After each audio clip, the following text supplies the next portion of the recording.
The following is a bunch of epoxy resin projects I've been working on for the past couple of months while the storms outside has raged, and it keeps my mind off of how crappy the weather is. So I hope you enjoy looking at them.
This is my granddaughter's chest that I was working on.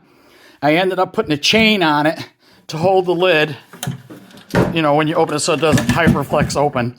And what I have to do, I've got the hasp, I've got the feet, but it's rough looking still. I want to sand it down, but I can't because I don't like doing that in the garage because this is where the furnace is too. And in the wintertime, it's usually cold out. Today is a nice day. It's like 30 degrees outside. Heat wave right now. And I don't want to sand in the garage because the dust gets through the air everywhere, and I don't want to disturb the furnace with all that wood dust in the air.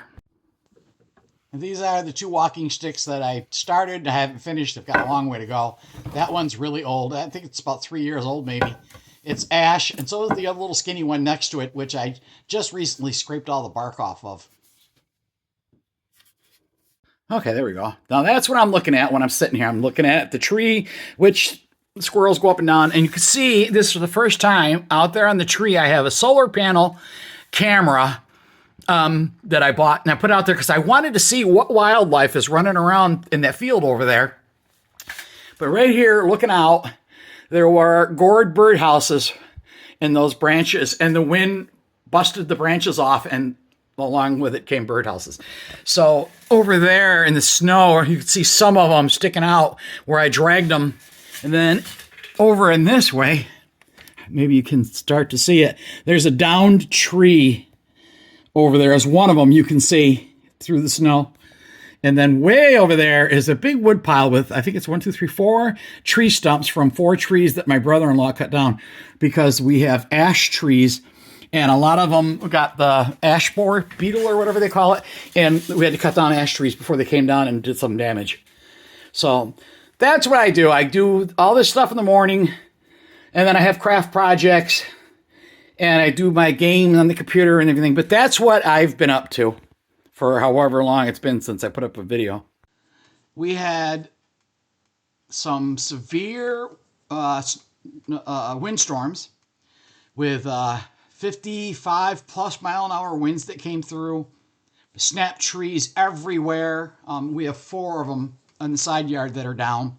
We were without power for most of the day when one of them came down and ripped out all the lines down out in front of the house down the road. Snowstorms where I couldn't see nothing outside my windows. And we got a total in 2 days, the one storm that passed through gave us 3 feet out there.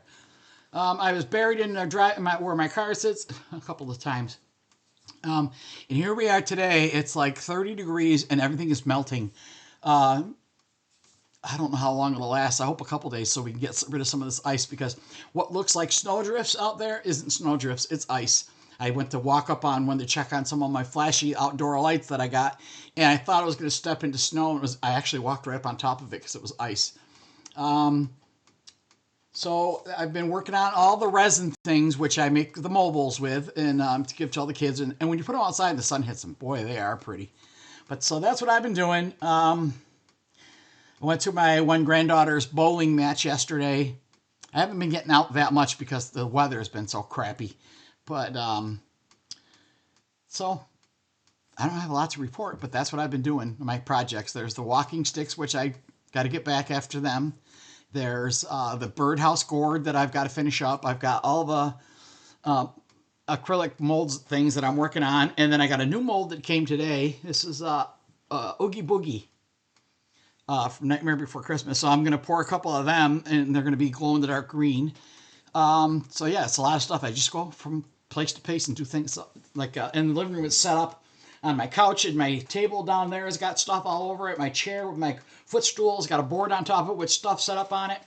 And my granddaughter came over the other day and she said, it looks like a sweatshop in here. And then I've got my big pot of chili on the stove, which is, it's a big pot. And the last time I made one, it was 16 quarts. And I gave some to my nephew Rob, and I gave some to my son. I gave some to one of my granddaughters, the one that's pregnant, because she had a craving. Now, what I've got in that chili is a hamburger to get the big family pack. And I wanted to put stew meat in it. Weirdly enough, the package of stew meat was this little tiny package for like $12. And it was just some fatty chunks of meat. But right next to it was these round steaks. I don't know, bottom round or whatever they are. They're thin and whatever, probably hard as leather, I guess. I don't know.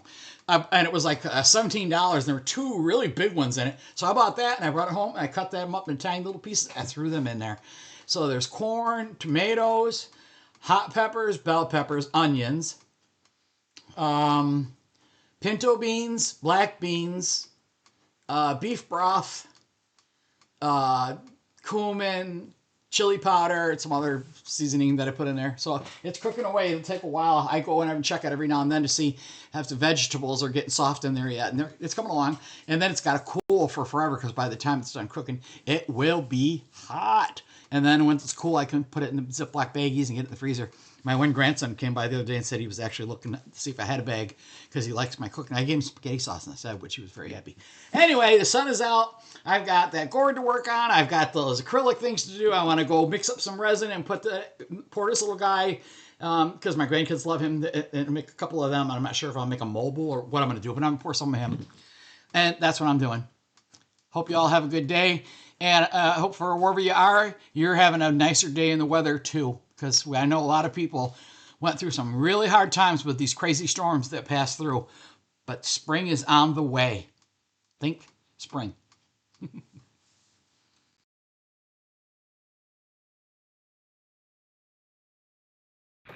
So in keeping with my theme here of what have I been doing for the past, I don't know how many months, this right here is what we call a Birdhouse gourd. I don't know what the real name of it is, but when you get it, it's green.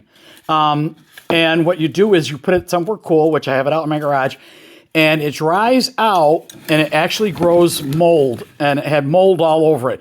And then what you do is you take a steel brush, and you brush it off, and you wash it with bleach, and let it dry. So it's dried, but when I bought it, it was the last one they had at the Amish farm, which is where I get my gourds from. They're the only ones that grow them around here. There was a crack in it.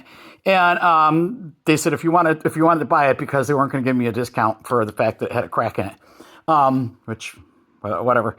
So I bought it. And as it dried, the crack got bigger, and I went out one day to pick it up, and this whole section up here busted off. So I tried super glue. Nope. I tried that other hot glue gun. Nope.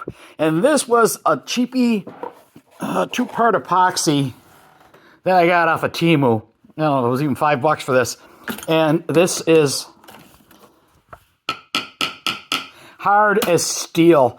And it worked. So now my next step here is, which I've been working on just now, is I got the hole, and you don't want to make the hole too big because predatory birds get in there. These are for sparrows, and the house wren goes in here, so you don't make the hole very big. So this is I think maybe about 1.25 inches. And then of course inside is all this material, and you just shake it, and then this stuff starts to come out. I mean, I could leave it in there if the birds wanted to use it. I guess they could. But I usually clean most of it out. And then what happens is this continues. This is pretty much dry. It's pretty much ready to go. Sandpaper it. I'll sand it all down, and then I paint it.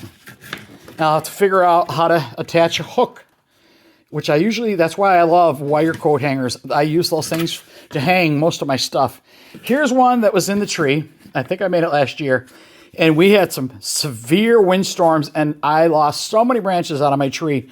Not to mention we have 4 trees in the yard that came down. This was on a tree branch that broke, and I rescued it before it blew away.